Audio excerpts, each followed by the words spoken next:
All right, David Paul here, back with another video. And today I want to just kind of help everybody with string bending and just showing different types of bends and sustaining them so you can practice these bends at home on your leisure and just work on pitch recognition. So I'm going to bend the 15th fret D on the second string. And I'm going to bend it a full step. So if we bend it a full step, that's the pitch we want. And we're trying to mimic we're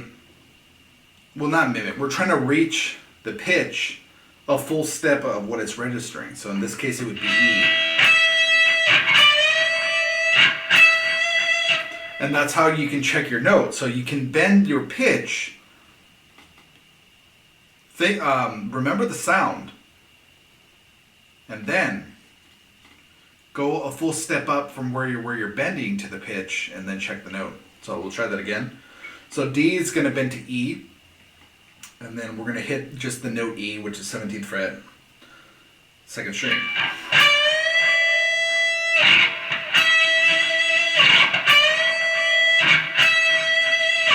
All right, and I also want to talk a little bit about bending technique. So there's many different bends, and I'm talking about few finger bends where we're using, they're called reinforced bends, where we're using multiple fingers to bend a string. And there's single finger bends. There's double stop bends, there's bend and releases, pre-bends, there's a lot of them. So let's go over the technique. So when I'm bending a string, just one single note, just like I did from D to E. Just like that. You see here, I have my middle finger behind my ring finger. So my middle finger is going to be on the 14th fret, C sharp, and my ring finger is on the note D, which I'm bending. So this middle finger is helping to bend. It's helping the ring finger bend. And I have my index finger muting the other strings. So this is a great bend to start out with. And I also have my thumb over the neck. So when I'm bending a string, you want to have as much leverage as possible so you can have the most strength and clarity of sound when you're making these bends. So I have my thumb over the neck here, and when I'm bending, I'm even able to get some percussion with my first finger at this kind of slant, just going diagonally across the strings to help mute the other strings. And this leverage is going to give me, I'm able to do vibratos and different things like that.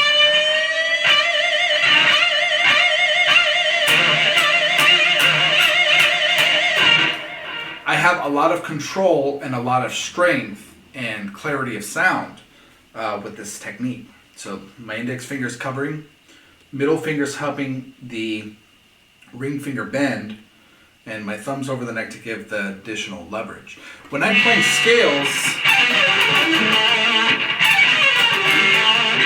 I'm playing more in a parallel position, right? When I'm bending, I'm in this thumb over the neck position. Now it gets kind of tricky when you start doing bends. You're playing, and then you go into a bend. You have to switch the techniques.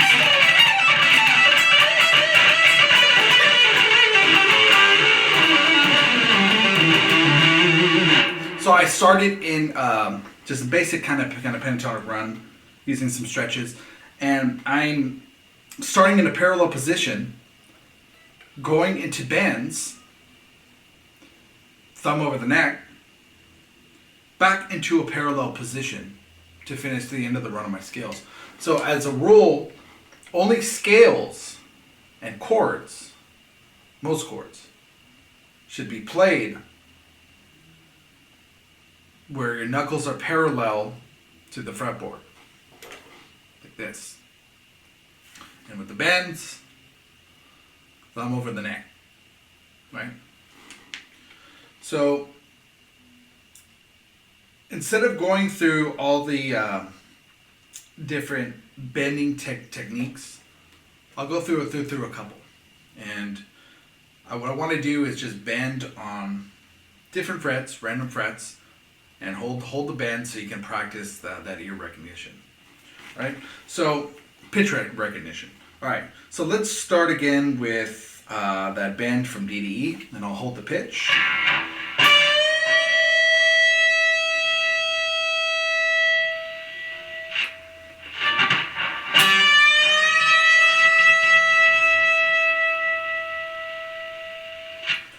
Also want to make note that when you're bending, you don't have to apply the pick to the string to correct pitch. So if I bend to a wrong note intentionally, so this is the note we want. So let's say I bend here,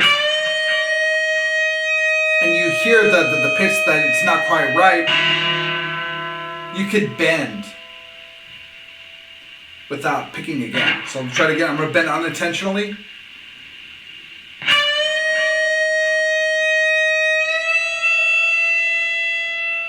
That's the note I want. That's the note I remember playing.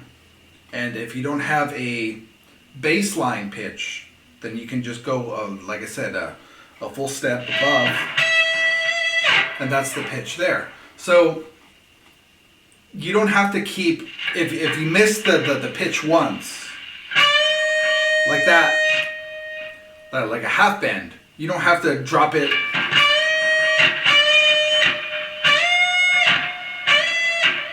You know, you don't have to keep trying to correct it that way. It's just pluck it once and then correct. You want to match the pitches of the pitch that I'm producing on the guitar with the pitch that you're producing on your guitar. All right? So let's try a different one. Let's try bending from G to A. So we're going to go second string again, 8th fret, G. And we're going to bend to 10th fret E. 10th fret A. That's the pitch we want.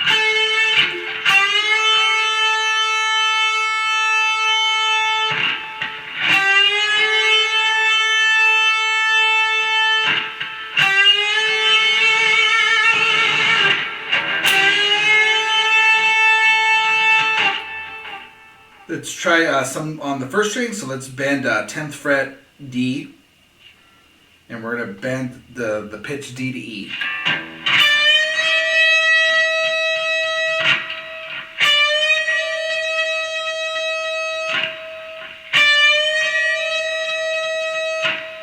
Fifth fret, same string.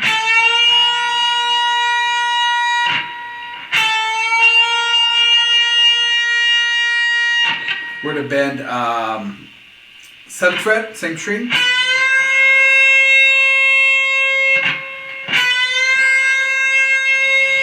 All right, now let's go 15th fret.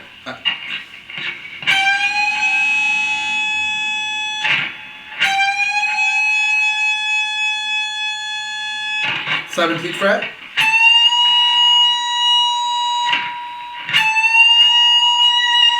19th fret.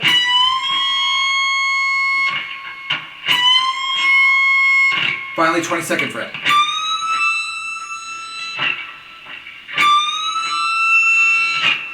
That's bending from D to E.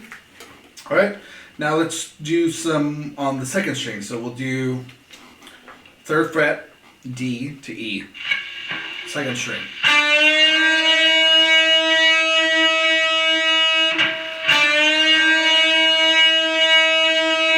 5th fret.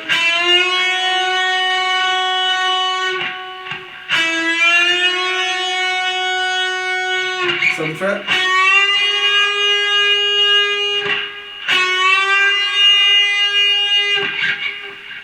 Then we'll go 8th fret,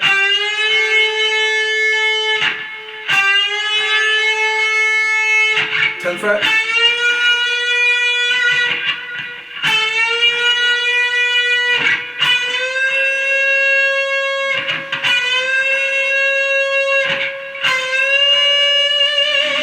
and 13th fret. Right? So with the 3rd string, it's one of those unique ones where you can bend in either direction, depending on the finger and the context, the musical context of where you're playing. But you can go either, so let's start 12th fret G string, the note G, we're going to bend to A.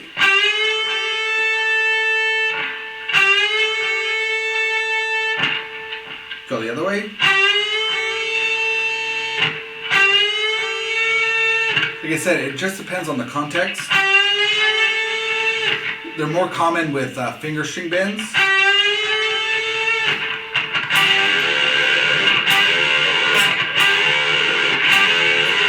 Double stop bends, stuff like that. 14th fret. 16th fret. 17, 19, D, 21 to E, and then F to G, 22nd fret. Right. With the bass strings, they have to come down, meaning away from you, or towards the treble strings. So the treble strings are your thin strings, strings 1, 2, 3, 1, 2, 3. Then your bass strings are 4, 5, 6. And let's try some bands here. So let's go on the 5th fret 4th string. Remember, bend it away from you.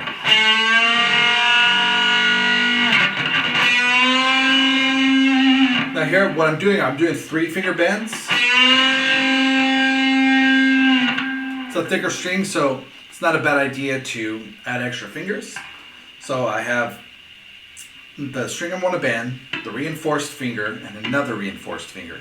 Now all 3 are bending the string at the same time. 10th fret, 12th fret, 14th fret, 15th fret,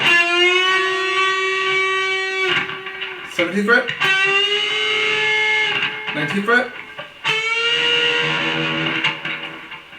21st fret, 22nd fret. Alright, and let's do the same thing for the 5th and 6th strings.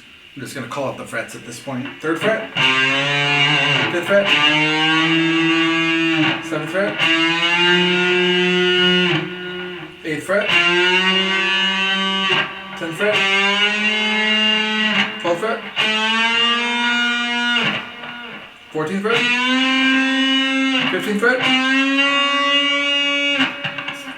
17th fret, 18th fret, 19th fret, and then last one, 22nd fret. Alright. 3rd fret, 5th fret, 7th fret, 8th fret, 10th fret, 12th fret, 14th fret,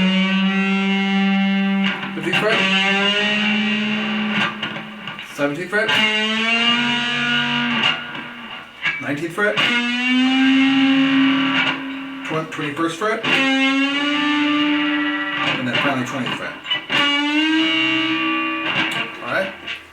So those are all the bands, and then to practice your pitching and stuff like that. If your hands ever get fatigued at this point and your calluses are shredding up pretty good, then you can just drop your hand like this. Just kind of let the blood flow back into the tips of the finger, and try it again.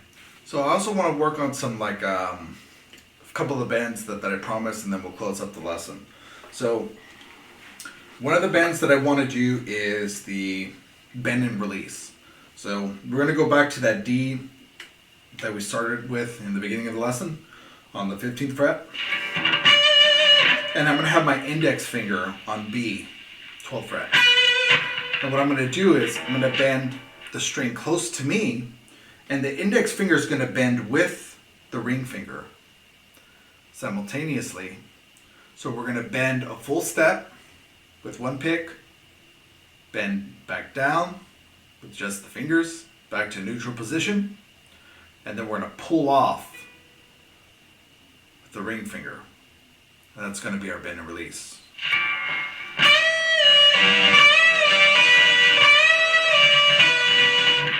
So you can try to practice that sound. And as I'm releasing or pulling off on the string, my finger is coming off towards, away from the string. I'm not lifting up. That's very important with when it comes to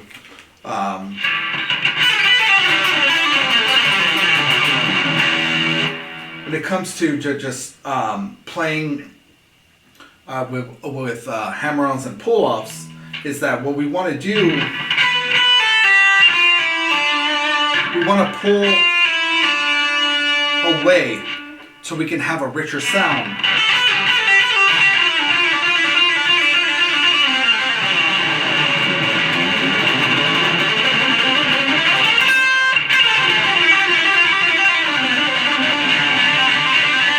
Instead of lifting our fingers up. We don't want to lift our fingers up. And when we lift our fingers upward, it doesn't sound, you have a lot of gain and amplification that's helping you out with that. But if you take that off, it doesn't sound as rich as when you're pulling off of the string, like that. See, this is weak.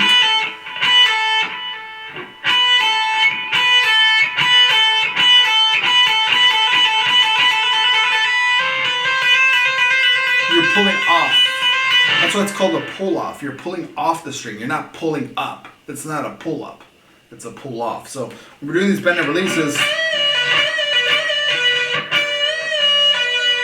I'm pulling off of the string, and the ring finger is in this case is going away, pulling off of it, not pulling up. And when you do this, you'll get richer and cleaner sound when you're doing these bend and releases. And in your slurs in general, which I'll probably do in a different video. But for this video, that's what we're doing here.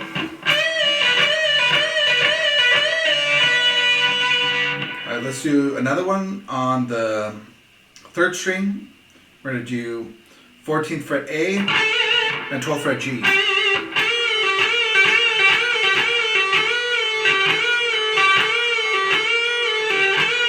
So I'm going to go both directions. You can go, like I said, and it depends on the musical context that you're doing. You can pull towards you or away from you. Towards me, away from me.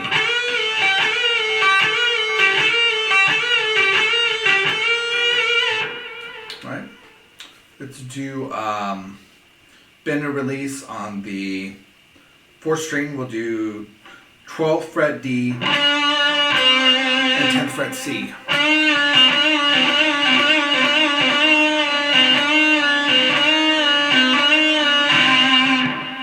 Same frets, different string, 5th string.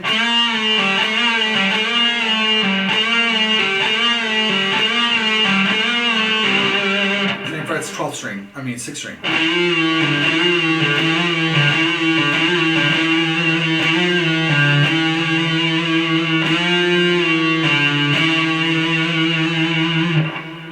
Those are some of the most basic bends, most important bends in the repertoire. Like I said, there's a lot of different variations of things that you can do, but I think this is great for now, just to get the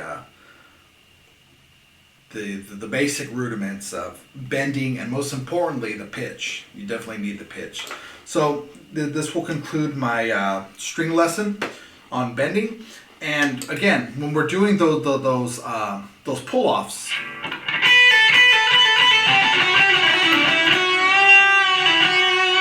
to those bend and releases,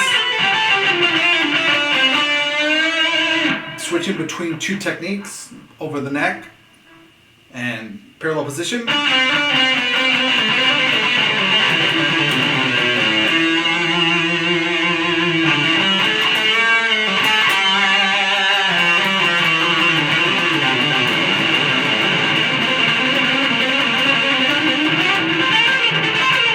Parallel position.